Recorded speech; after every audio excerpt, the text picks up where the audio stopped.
الحمد لله نحمده ونستعينه ونستغفره ونعوذ بالله من شرور أنفسنا ومن سيئات أعمالنا من يهده الله فلا مضل له ومن يضلل فلا هادي له وأشهد أن لا إله إلا الله وحده لا شريك له وأشهد أن محمدا عبده ورسوله يا أيها الذين آمنوا اتقوا الله حق تقاته ولا تموتن إلا وأنتم مسلمون يا أيها الناس اتقوا ربكم الذي خلقكم من نفس واحدة وخلق منها زوجها وبث منهما رجالا كثيرا ونساء واتقوا الله الذي تساءلون به والأرحام إن الله كان عليكم رقيبا يا أيها الذين آمنوا اتقوا الله وقولوا قولا سديدا يصلح لكم أعمالكم ويغفر لكم ذنوبكم ومن يطع الله ورسوله فقد فاز فوزا عظيما يا أيها الذين آمنوا اتقوا الله وقولوا قولا سديدا يصلح لكم أعمالكم ويغفر لكم ذنوبكم ومن يطع الله ورسوله فقد فاز فوزا عظيما أما بعد فإن خير الحديث كتاب الله وخير الهدي هدي محمد صلى الله عليه وسلم وشر الأمور محدثاتها وكل محدثة بدعة وكل بدعة ضلالة وكل ضلالة في النار أعوذ بالله من الشيطان الرجيم بسم الله الرحمن الرحيم يا أيها الذين آمنوا إن جاءكم فاسق بنبأ فتبينوا أن تصيبوا قوما بجهالة فتصبحوا على ما فعلتم نادمين.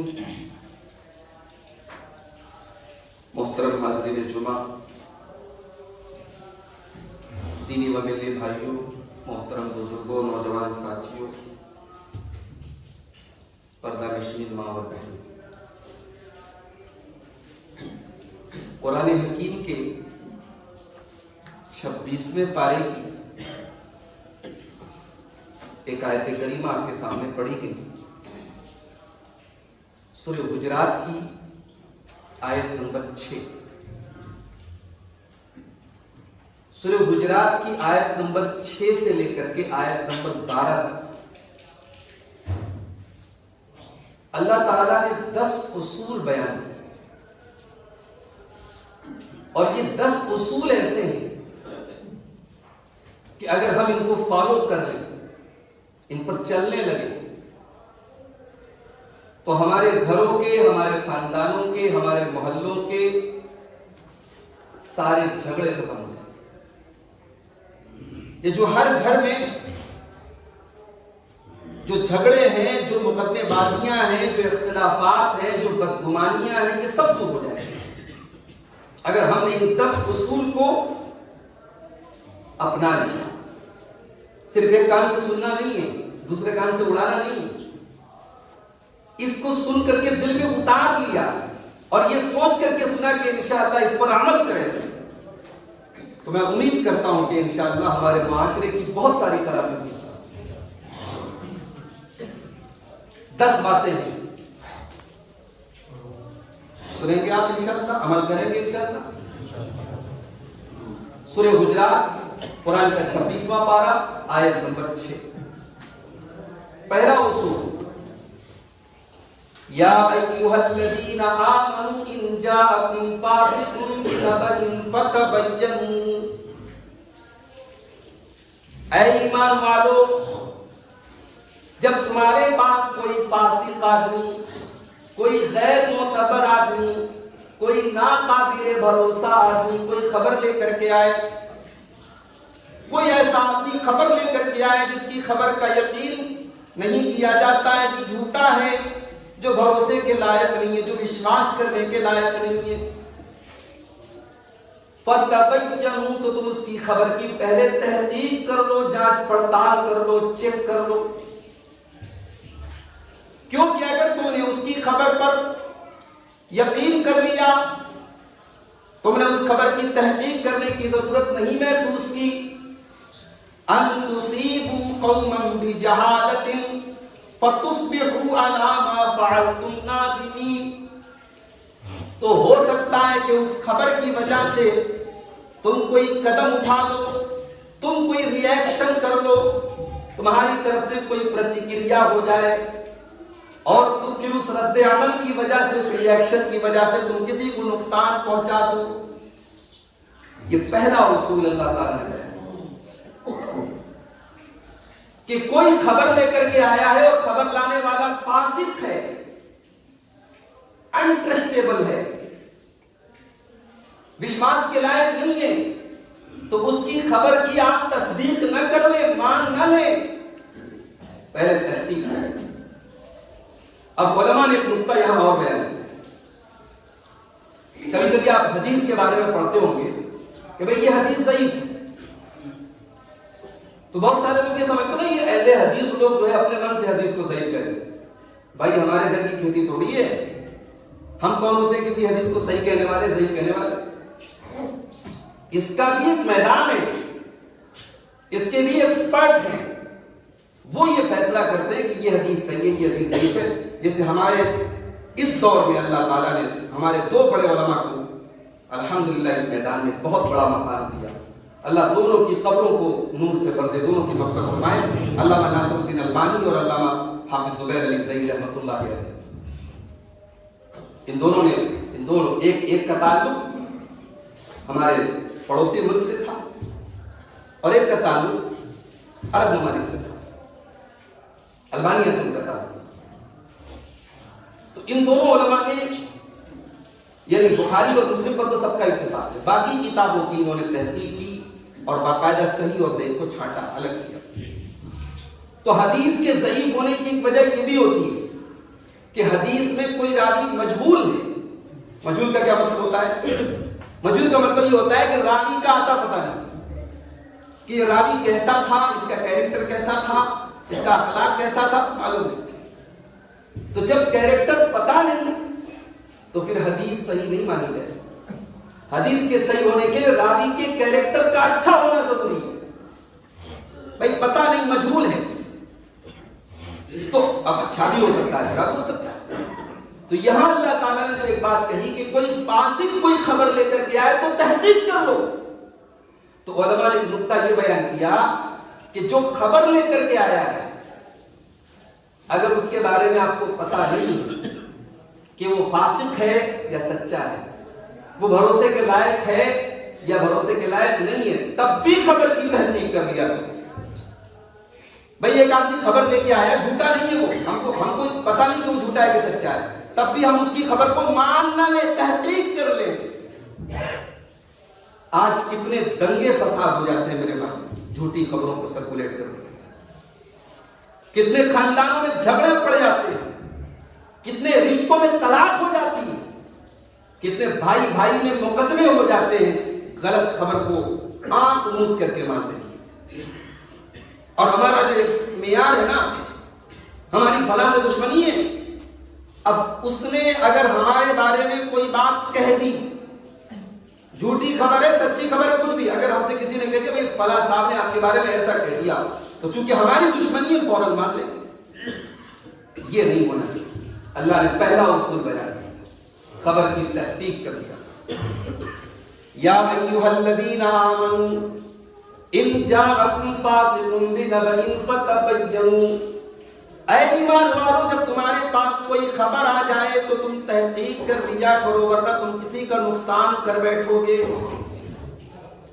اور یہاں پر اپنے نوجوانوں کو بھی ایک بات کہنا چاہتا ہوں، یہاں تو اللہ تعالیٰ نے عام خبروں کی بات کہی ہے، اگر اس خبر کا تعلق دین سے ہو، واٹس ایپ کے اوپر کوئی میسج آیا قرآن کی آیت کی روشنی میں، حدیث کی روشنی میں، آپ نے پتہ بھی نہیں کرنے کی کوشش کی کہ وہ قرآن کی آیت ہے بھی کہ نہیں ہے، آپ نے تحقیق بھی نہیں کرنے کی کوشش کی وہ اللہ کے رسول کا فرمان ہے بھی یا نہیں ہے، آپ نے کیا کیا؟ یار بات بڑی اچھی لگ رہی ہے، اسٹیٹس بھی لگا دیا، شیئر بھی کر دیا، دوستوں میں بھی بانٹ دیا۔ اللہ نہ کرے اگر وہ بات جھوٹی تھی تو اس لعنت میں ہم اور آپ بھی شامل ہو جائیں گے، جس میں اللہ کے نبی نے فرمایا، صحیح مسلم کی روایت ہے، من کذب علی متعمدا فلیتبوأ مقعدہ من النار، جو میری طرف کوئی جھوٹی بات منسوب کرے وہ اپنا ٹھکانہ جہنم میں رکھے۔ اتنی بڑی وعید میں ہم اور آپ شامل ہو جائیں گے اگر ہم نے کوئی حدیث نہیں کی اور ہم نے حدیث کہہ کر کے اور حدیث لکھ کر کے اس کو پڑھا۔ تو میں اپنے نوجوانوں سے جو سوشل میڈیا کا بہت استعمال کرتے ہیں، بڑے ادب سے کہوں گا بھائیو اس اصول کو اپنا، جب عام خبر کی، گھر کی، خاندان کی، شادی کی، بیاہ کی، رشتے کی، ناطے کی خبر میں تحقیق کا حکم ہے تو بھائی دین کا معاملہ تو اور ڈینجرس ہے، دین کا معاملہ تو اور خطرناک ہے۔ دین کے معاملے میں آپ اتنے لاپرواہ کیسے ہو سکتے ہیں کہ دین کی کوئی بات آپ کو اچھی لگی آپ نے شیئر کر دی؟ اچھا لگنا یا کوئی کلپ آ گئی آپ کے پاس، ارے یار یہ بول بہت اچھا رہا ہے یار، بس آپ نے کھٹ سے اس کو شیئر کر دیا۔ ارے بھائی وہ جس کی کلپ ہے، وہ جو تقریر کر رہا ہے، جو بول رہا ہے، وہ صحیح عقیدے کا آدمی ہے بھی کہ نہیں، اس کا منہج صحیح ہے کہ نہیں ہے، کیا پتا پیکنگ اچھی ہے، اندر میٹیریل بہت گندا ہے۔ آپ نے اس کی ایک کلپ شیئر کر دی جس میں اس نے کوئی صحیح بات کہہ دی، اب آپ نے چسکا لگا دیا بھائی اس کا، لوگوں کو اس کی بات اچھی لگی، لوگوں نے اس کا نام شیئر کیا یوٹیوب کے اوپر، پتا لگا اس کی ایک بات تو اچھی تھی، باقی 99 باتیں اتنی زہریلی ہے کہ آدمی کے ایمان کو ختم کر دیتی ہے، آدمی کا عقیدہ خراب کر دیتی ہے۔ تو خبر کی تحقیق کرو، یہ پہلا اصول ہے میرے بھائی۔ آپ کے دشمن کے بارے میں بھی کوئی بات آئے، دشمنی اپنی جگہ، لیکن ہر بات کو آنکھ موند کر کے مانو گے تو روز جھگڑے ہوں گے، روز لڑائی ہوں گے۔ اللہ نے پہلا اصول بیان کیا کہ خبر آئے تو تحقیق۔ دوسرا اصول، دو مسلمانوں میں جھگڑا ہو گیا، بھائی بھائی میں جھگڑا ہو گیا، پڑوسی پڑوسی میں جھگڑا ہو گیا، اللہ نہ کرے باپ بیٹے میں اختلاف ہو گیا، اللہ نے فرمایا فَأَصْلِحُوا بَيْنَهُمَا بِالْعَدْلِ وَأَقْسِطُوا۔ دوسرا اصول یہ ہے کہ جب دو مسلمانوں کے درمیان، دو بھائیوں کے درمیان جب جھگڑا ہو جائے، سگے بھائی کی بات نہیں کر رہا ہوں، سگے بھائی کا رشتہ تو بہت قریب کا رشتہ ہے، میں بنارس کا ہوں آپ بریلی کے ہیں، کوئی ہمارے بیچ میں ریلیشن نہیں ہے، مگر ایک رشتہ ہے، لا الہ الا اللہ کا رشتہ ہے، اسلام کا رشتہ ہے، توحید کا رشتہ ہے، ایمان کا رشتہ ہے۔ اللہ نے فرمایا تمہارے مسلمان بھائی بھائی میں اگر اختلاف ہو جائے، جھگڑا ہو جائے، فَأَصْلِحُوا بَيْنَهُمَا، تو دونوں کے درمیان صلح کرا دیا کرو۔ آگ لگی ہے تو آگ کو بجھانے کا کام ہے، ہم کیا کرتے ہیں؟ آگ لگی ہے تو پیٹرول ڈالنے کا کام ہے۔ پتہ لگ گیا فلاں فلاں کا جھگڑا ہے تو مزے لینے والے 10-20 پیدا ہو جاتے ہیں محلے میں، کچھ ادھر سے کچھ ادھر سے، جن کا کام ہے اس جھگڑے کو کیسے اور بڑھایا جائے، تھوڑا اور مزہ لیا جائے۔ شرم آنی چاہیے تھے۔ ہمارے مسلمانوں کے محلے اور بستیوں میں جتنے مقدمے بازیاں اور کیس ہوتے ہیں، آپ جا کر کے پولیس تھانوں پہ جا کے دیکھیں، اپنوں کے خلاف خبر گیری اور جاسوسی کرنے والے غیر نہیں ہوتے اپنے کو۔ یہ ہمارا حال ہے، ہماری قوم کا حال ہے، پورے ہندوستان میں یہ حال ہے۔ شرم آنی چاہیے، ہمیں جھگڑے کو ختم کرنے کی کوشش کرنی چاہیے۔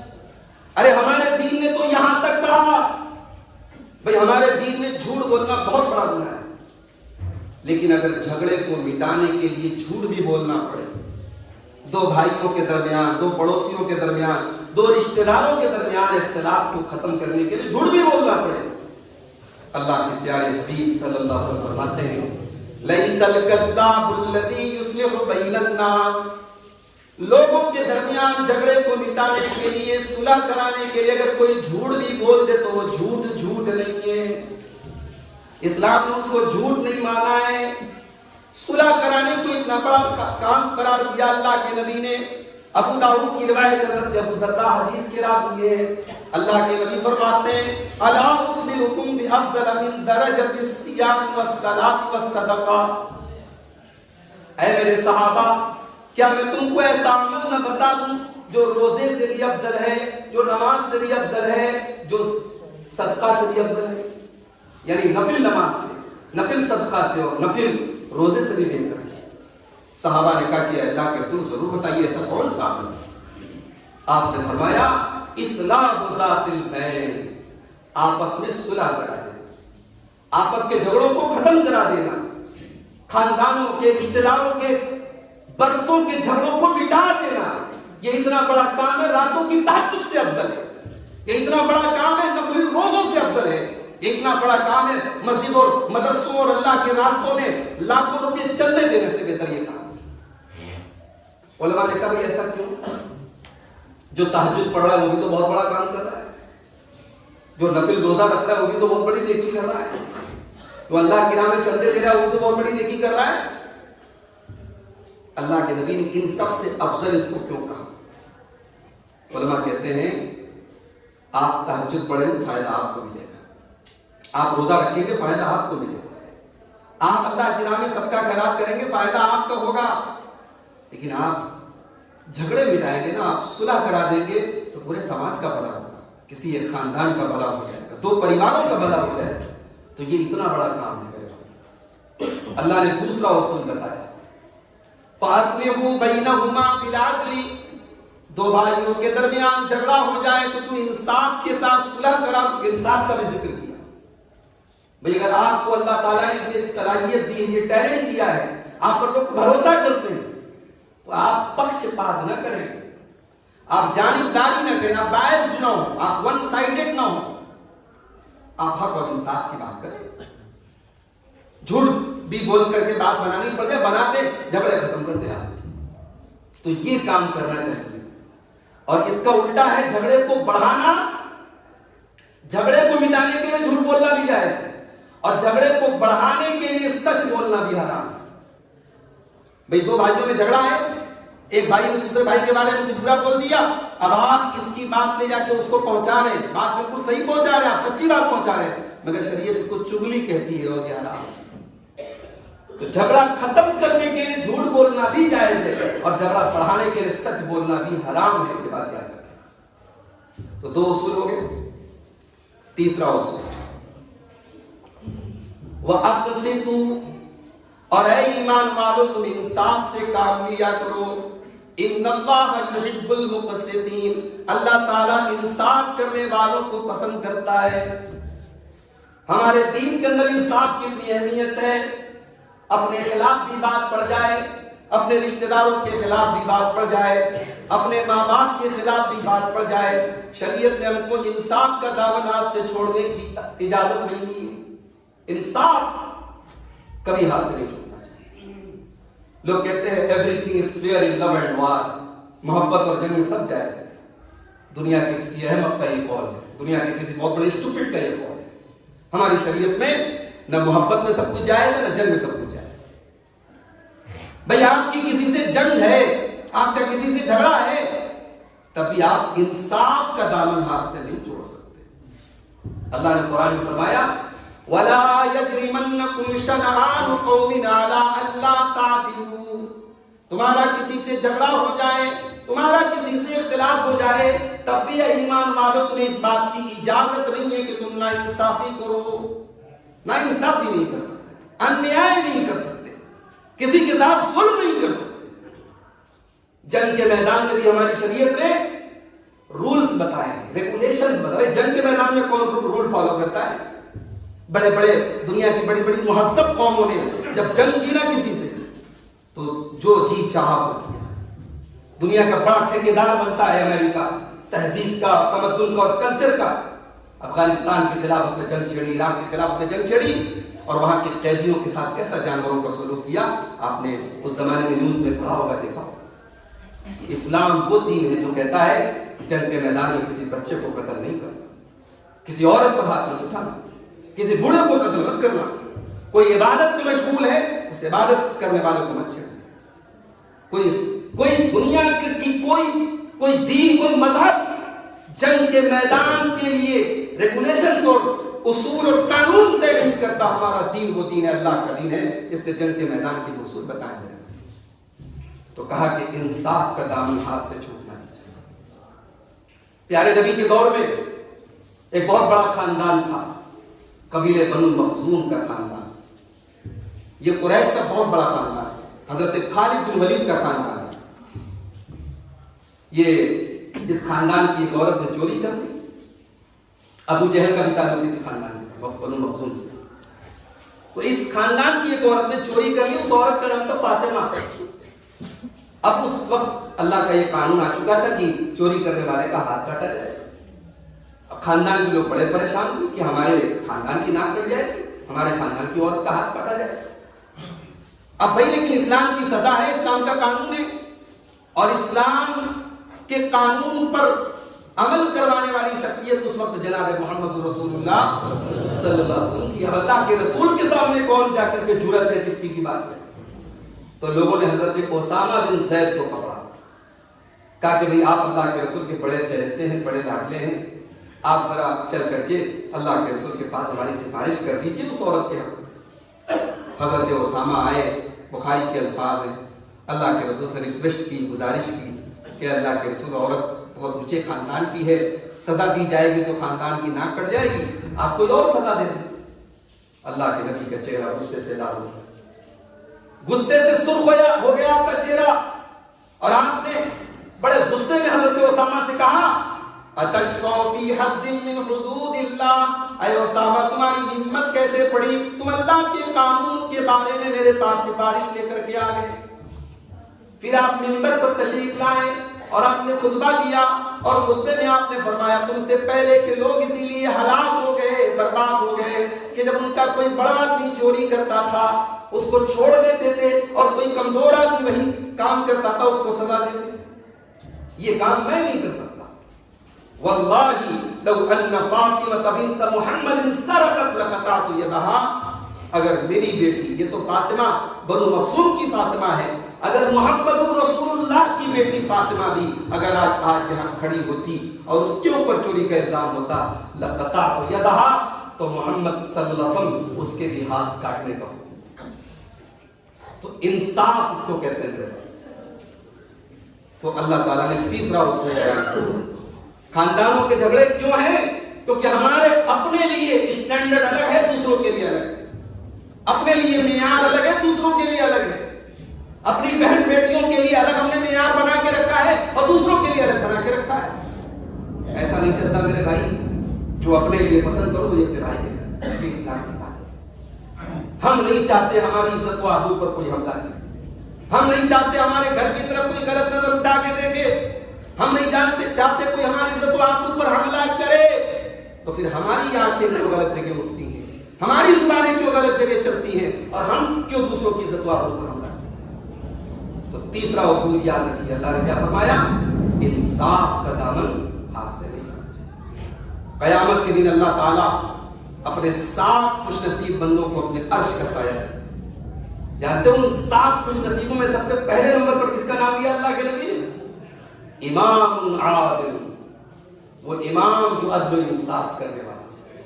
اب یہاں امام کا مطلب مسجد کا امام نہیں ہے. امام کا مطلب لوگوں کا امام، لوگوں کا لیڈر، لوگوں کا حکمران، جسے لوگوں نے یہ مقام دیا ہو کہ تو فیصلہ کر، اور وہ فیصلہ کرے تو انصاف کے ساتھ.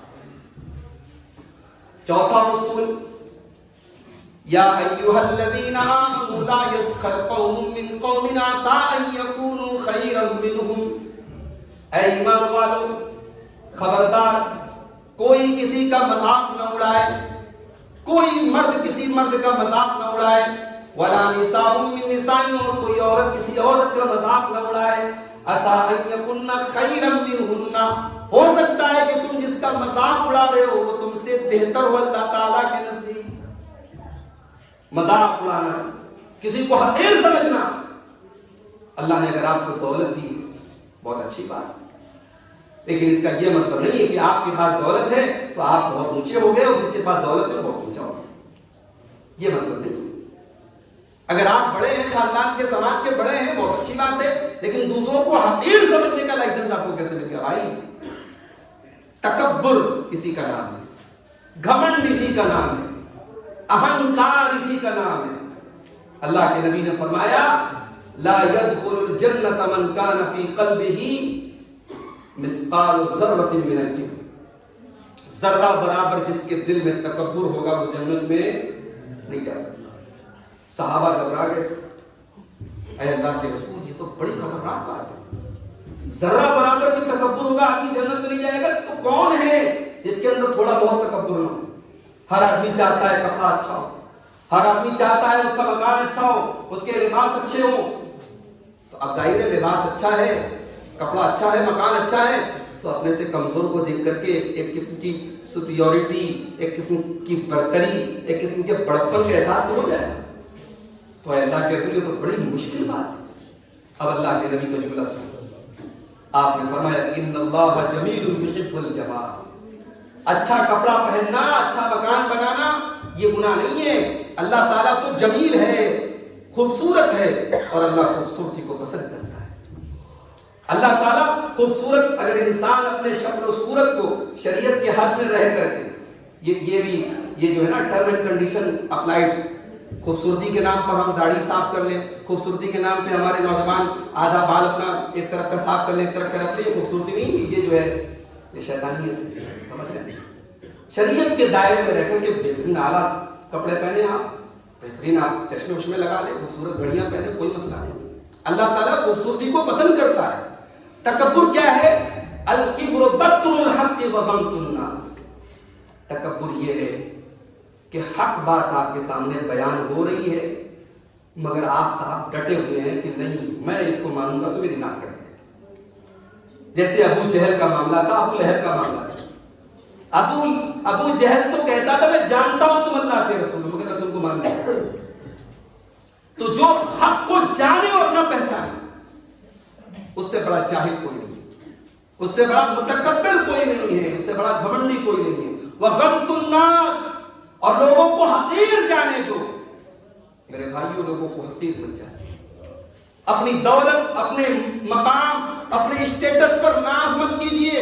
اگر اللہ نے اگر آپ کو نوازا ہے تو اللہ کا شکر ادا کیجئے، تکبر سے بچیے۔ تکبر کی اجازت نہیں ہے، کسی کا مذاق اڑانے کی اجازت نہیں ہے ہماری شریعت۔ تو اللہ نے مومن مردوں کا بھی ذکر کیا اور مومن عورتوں کا بھی ذکر کیا کہ خبردار ایک دوسرے کا مذاق مت کرو۔ اس کے بعد فرمایا وَلَا تَلْمِزُوا أَنفُسَكُمْ، ایک دوسرے پر تم تہمت نہ لگاؤ، ایک دوسرے پر تم عیب نہ لگاؤ، ایک دوسرے کو تم تانے نہ مارو، کسی کے کیریکٹر پر جھوٹے الزام نہ لگاؤ، کسی کے اوپر جھوٹی تہمتیں نہ لگاؤ، ورنہ جہنم کی آگ میں جھونکے جاؤ گے۔ وَيْلٌ لِكُلِّ ہُمَزَةٍ لُمَزَةٍ، بربادی ہے ہر اس آدمی کے لیے جو ہو مزہ ہو، جو لو مزہ ہو۔ وہ مزہ کہتے ہیں جو اپنی ایکٹیویٹی سے لوگوں کو برا بلا کہے، اور لو مزہ کہتے ہیں جو اپنی باتوں سے لوگوں کو برا بلا کہے۔ لوگوں پر جھوٹے الزام لگانا، عیب لگانا، خاص طور سے عورتوں کے اندر یہ چیز اللہ معاف کرے زیادہ ہو۔ ہمارے یہاں کسی عورت کا کسی عورت سے جھگڑا ہو جائے تو بدنام کرنے کے لیے ایسی ایسی باتیں کی جاتی ہے، اللہ فلاں عورت وہ تو جادو کرتی ہے، وہ تو ٹونا کرتی ہے، وہ تو ایسی ہے، وہ تو ویسی ہے۔ میں نے کبھی کسی تقریر میں کہا تھا یہ بات، حالانکہ بہت سے لوگوں کو بڑا برا بھی لگا تھا، مگر بات بالکل سچی ہے کہ عورت کی سب سے بڑی دشمن عورت ہوتی ہے۔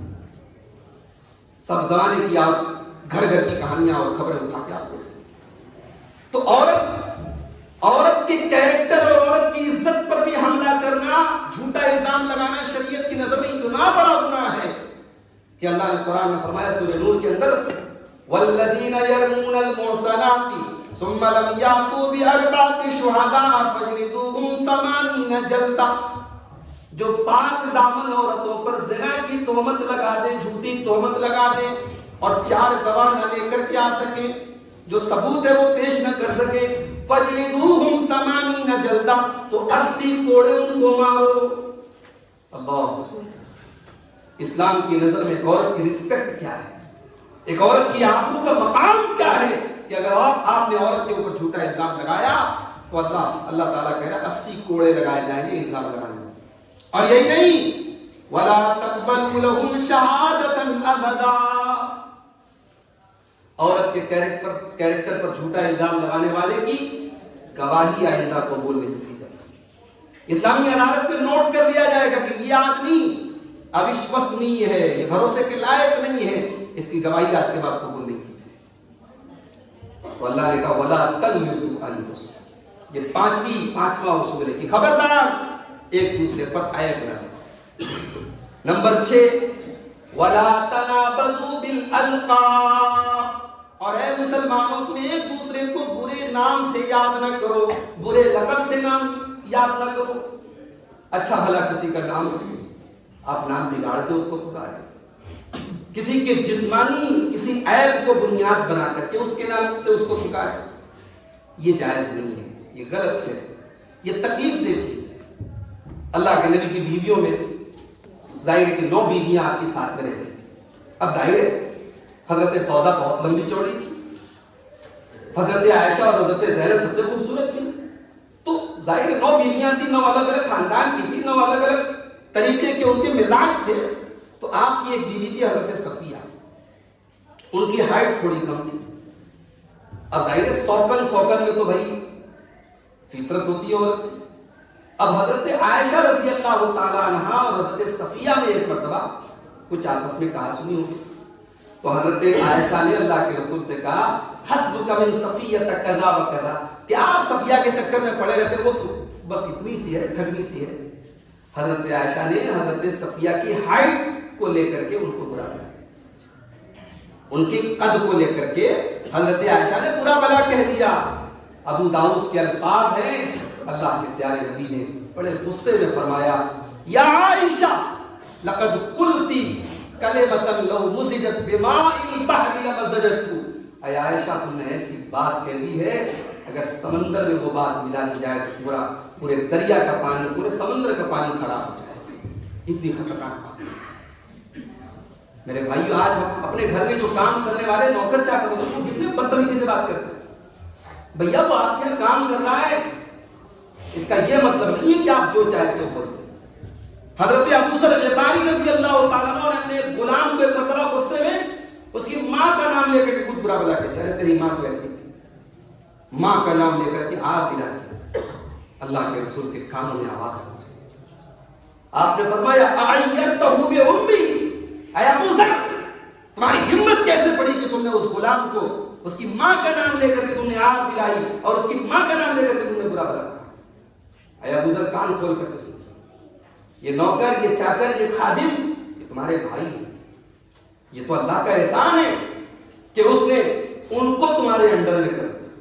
بھئی اللہ الٹا بھی تو کر سکتا تھا، جو ہمارے انڈر میں ہیں اللہ چاہتا ہے کل ہم اس کے انڈر میں بھی ہو سکتے تھے۔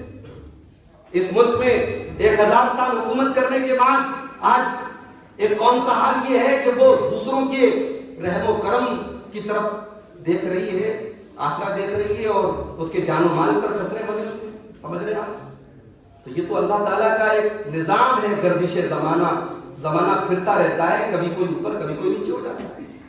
تو اللہ کے نبی نے کہا ابو ذر تمہارے نوکر چاکر تمہارے بھائی ہیں، اللہ نے ان کو تمہارے انڈر میں بنایا، تمہارے ماتحت بنایا، لہذا جو خود کھاؤ ان کو کھلاؤ، جو خود پہنو ان کو پہناؤ، اور ان کے اوپر ضرورت سے زیادہ بوجھ مت ڈالو۔ تو ولا تنابزوا بالالقاب، یہ اللہ نے فرمایا یہ چھٹا اصول ہے کہ تم خبردار ایک دوسرے کو برے لقب سے مت یاد کرو۔ بئس الاسم الفسوق بعد الایمان، ایمان لانے کے بعد اس سے بری کوئی چیز نہیں ہے کہ آدمی کسی کو دوسرے کو برے نام سے پکارے۔ ومن لم یتب فاولئک هم الظالمون، اور جو توبہ نہ کرے تو پھر وہ بہت بڑا ظالم ہے۔ توبہ نہ کرنے والا ظالم ہے. گناہ کرنے والے کو اللہ نے ظالم نہیں کہا. گناہ تو سب سے ہوتا ہے, ہم انسان ہیں, خطا کے پتلے ہیں, لیکن گناہ کے بعد انسان گناہ پر ڈٹا رہے اس سے بڑا ظالم ہے. وَمَن لَّمْ يَتُبْ, جو توبہ نہ کرے, فَأُولَٰئِكَ هُمُ الظَّالِمُونَ, وہ بہت بڑا ظالم. 6 چیزیں ہو گئی. اب 10 منٹ اور بچا ہے, 5 منٹ. میں جو 4 چیزیں اور بچی ہوں جلدی آپ کے سامنے بیان کروں. یا ایھا الذین آمنوا اجتنبوا کثیرا من الظن, اے ایمان والو بہت زیادہ گمان مت کیا کرو, بہت زیادہ گمان کرنے سے بچو. ان بعض الظن اثم, اس لیے کہ بہت سارے گمان ایسے جو گناہ بن جاتے ہیں. یہ بہت بڑا مسئلہ ہے بدگمانی. اپنے سے اندازہ لگا لینا کہ ہاں وہ میرے ہی بارے میں بات کر رہا ہوں. کسی نے اگر آپس میں بات چیت کوئی کر رہا ہے اور اس سے آپ کا کوئی مسئلہ چل رہا ہے, آپ نے دیکھ لیا, آپ کو لگا یار ضرور میری برائی ہو رہی ہے. کیوں؟ یہ بدگمانی اتنا بڑا زہر ہے, میاں بیوی کے رشتے میں آ جائے تو رشتے کو ختم کر دے. شیطان سب سے پہلے بدگمانی کے ذریعے اٹیک کرتا ہے. بدگمانی سے بچو. اللہ کے نبی نے فرمایا ان بعض, اللہ تعالیٰ نے فرمایا کہ بعض گمان گناہ تک لے کے چلے جاتے ہیں. صحیح بخاری اور صحیح مسلم کی روایت ہے, اللہ کے نبی کے پاس ایک صحابی آئے, کہنے لگے اللہ کے رسول میں گورا ہوں, میری بیوی گوری ہے, ولد لی غلام اسود, اور میرے گھر میں جو بچہ پیدا ہوا کالا پیدا ہوا. گویا وہ اپنی بیوی کے کیریکٹر پر شک کر رہے تھے. اب اللہ کے نبی چاہتے تو بھائی اس کو دوسرے ڈھنگ سے ٹریٹ کر سکتے تھے کہ ہاں بھائی یہ تو بڑی عجیب بات ہے, کیسے کالا بچہ پیدا ہوگا, تم بھی گورے, تمہاری بیوی بھی گوری.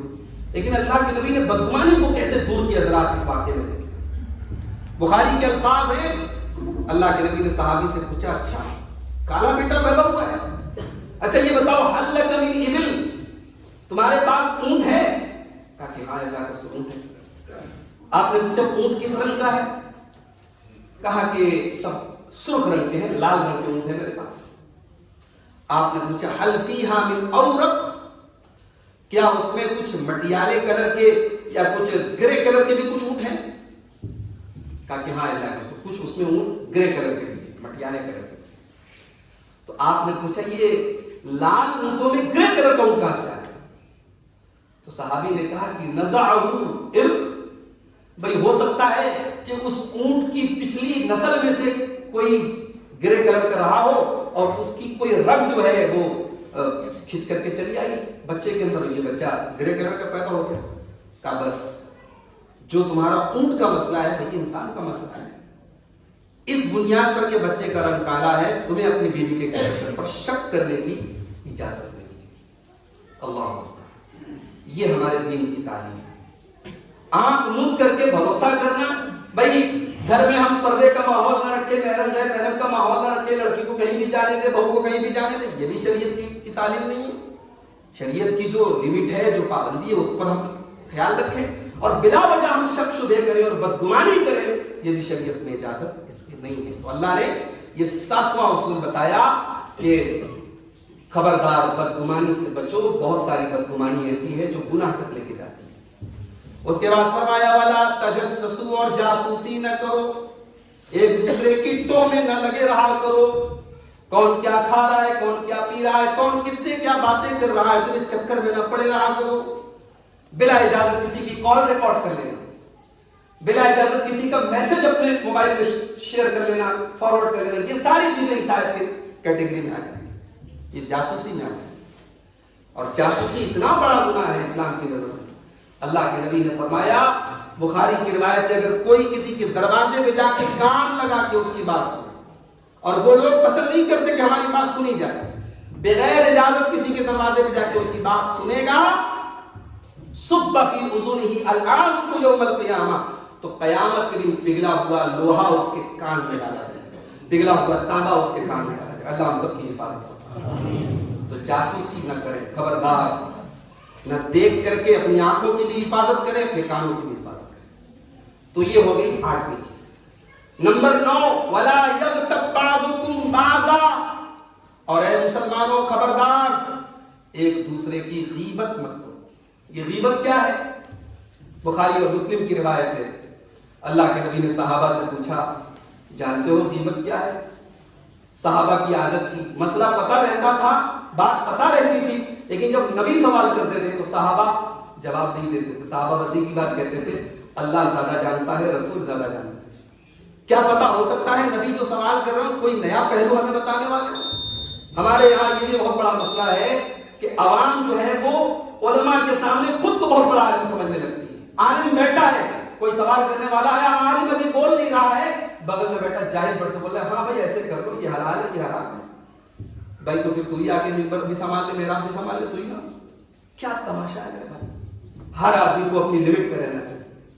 ایک انسان اپنی لمٹ پہ رہے، یہی اس کے لیے دنیا اور آخرت دونوں میں بہتر ہے.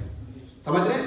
صحابہ کرام سے اللہ کے نبی جب کوئی سوال کرتے تھے، صحابہ 99 ٹائم جواب یہی دیتے تھے، اللہ و رسولہ اعلم، اللہ زیادہ جانتا ہے، رسول زیادہ جانتا ہے.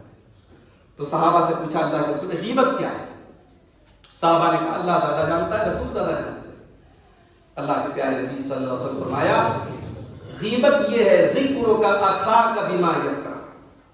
غیبت یہ ہے کہ تم اپنے بھائی کا ذکر ایسے انداز میں کرو جو اس کو برائی، اس کی کوئی برائی، اس کا کوئی عیب، اس کی کوئی کمی تم دوسروں کے سامنے بیان کرو، یہ غیبت ہے. تو صحابہ نے کہا اے اللہ کے رسول جو بات میں بیان کر رہا ہوں اگر میرے بھائی کے اندر ہے تو، اگر وہ چیز اس کے اندر واقعی میں ہے تو؟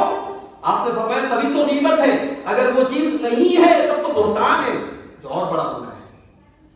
آج غیبت عام ہے ہمارے سماج میں، مردوں میں بھی عام ہے، عورتوں میں بھی عام ہے، نوجوانوں میں بھی عام ہے، بوڑھوں میں بھی عام ہے. میرے بھائیوں یہ غیبت ہمیں قبر میں بھی ہمیں نہیں چھوڑے گی. اللہ کے نبی 2 قبروں کے پاس سے گزرے، آپ نے فرمایا ان دونوں قبر والوں کو عذاب ہو رہا ہے. آپ کو اللہ کی طرف سے بتایا گیا کہ ان دونوں قبر والوں کو عذاب ہو رہا ہے. کیوں عذاب ہو رہا ہے؟ نبی نے فرمایا اما احدهما فکان یمشی بالنمیمہ، اس میں سے ایک آدمی چغل خور تھا، غیبت کرتا تھا، لوگوں کی برائیاں بیان کرتا تھا، اور دوسرا کیا کرتا تھا؟ لا یستتر من البول، پیشاب کرنے کے ٹائم پردہ نہیں کرتا تھا. ایک مطلب تو پردہ نہ کرنے کا یہ ہے کہ کھلے عام پیشاب کرتا تھا، جیسے ہمارا نوجوان آج کل کرتا ہے، پینٹ کی زپ کھولی تو پیشاب شروع کر دیا. تو یہ پردہ نہ کرنا یہ بھی بہت بڑا گناہ ہے. اور دوسرا پیشاب سے نہ بچنا، اس حدیث کا دوسرا مطلب ہے پیشاب کے چھینٹوں سے نہ بچنا، پیشاب کے چھینٹوں سے اپنے آپ کو بچائے. تو غیبت اتنا بڑا گناہ ہے جو قبر میں بھی ہمیں پریشان کرے گی. اللہ ہم سب کی حفاظت کرے. تو یہ نویں چیز ہے. اللہ نے فرمایا ولا یغتب بعضکم بعضا، خبردار ایک دوسرے کی غیبت کرو. اب 10ویں اور لاسٹ چیز بیان کر کے بات ختم کر رہا ہوں. اللہ نے فرمایا یا ایھا الناس انا خلقناکم من ذکر وانثى وجعلناکم شعوبا وقبائل لتعارفوا. اے لوگو ہم نے تم سب کو ایک مرد اور ایک عورت سے یعنی آدم سے اور حوا سے پیدا کیا ہے، اور ہم نے تمہارے جو برادریاں بنائے، جو تمہارے قبیلے بنائے تاکہ تم ایک دوسرے کو پہچانو. کوئی قریشی ہے، کوئی انصاری ہے، کوئی برادری سے تعلق رکھتا ہے، کوئی کسی برادری سے تعلق رکھتا ہے. یہ پہچان ہے میرے بھائی، یہ بس نسبتیں ہیں. یہ کسی کے مقام کو اونچا نہیں کرتی کہ صاحب میں انصاری ہوں تو میں اونچا ہو گیا، میں قریشی ہوں تو میں اونچا ہو گیا، میں شیخ ہوں تو میں اونچا ہو گیا. نہیں. اگر یہ اونچا اور نیچا ہونے کا یہ برادریوں کا کوئی تعلق ہوتا تو حضرت بلال ایک غلام تھے، حضرت بلال ایک غلام تھے، مگر اسلام کے دامن میں جب آئے تو اسلام لانے کی وجہ سے ان کو اتنا اونچا مقام مل گیا کہ نبی کے 1,24,000 صحابہ موجود ہیں، مگر خانہ کعبہ پہ چڑھ کے اذان دینے کا فتح مکہ کے موقع پر اگر کسی نے کام کیا تو حضرت بلال. اور یہ بلال وہ ہیں جو کل تک غلام تھے، مگر آج اسلام نے ان کو یہ مقام دیا ہے کہ حضرت عمر جیسا انسان بھی حضرت بلال کو اے میرے آقا، اے میرے سردار کہہ کر کے مخاطب کرتا ہے. تو اسلام وہ دین ہے جہاں جب نماز میں صف کھڑی ہوتی ہے تو برادریاں نہیں دیکھی جاتی، وہاں رتبہ نہیں دیکھا جاتا. ایک ہی صف میں کھڑے ہو گئے محمود و یاس، نہ کوئی بندہ رہا نہ کوئی بندہ نواز، بندہ و محتاج و غنی ایک ہوئے، تیرے دربار میں پہنچے تو سبھی ایک ہوئے. یہ اللہ کا گھر ہے، یہ اسلام ہے، یہ اللہ کا دین ہے. یہاں برادریوں کے نام پر کوئی اونچا اور نیچا نہیں. ٹھیک ہے. اللہ نے کہا ہم نے تم کو ایک ماں باپ سے پیدا کیا.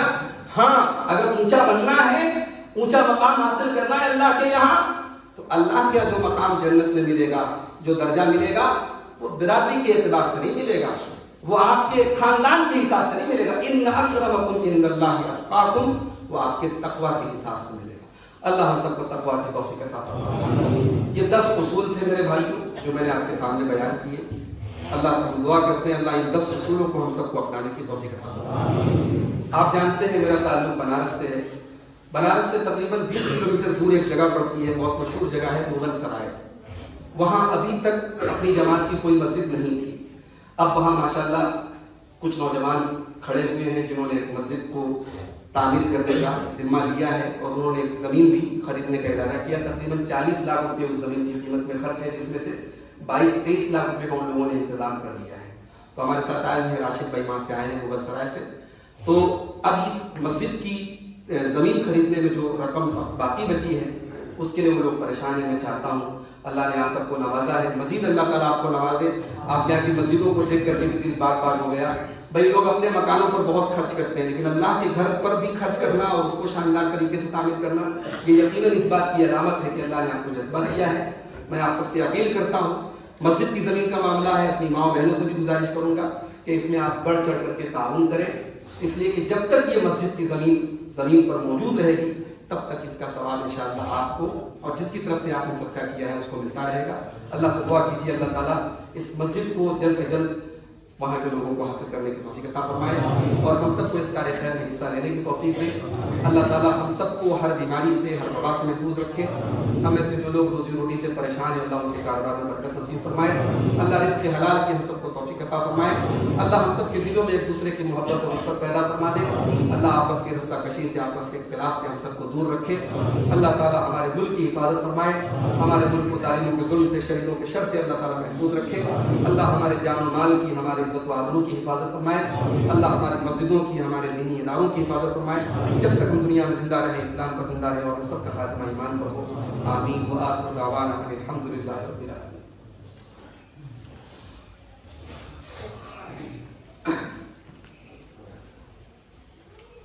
الحمد للہ کفا وسلام علی عبادہ الذین اصطفى، اما بعد اعوذ باللہ من الشیطان الرجیم، بسم اللہ الرحمن الرحیم۔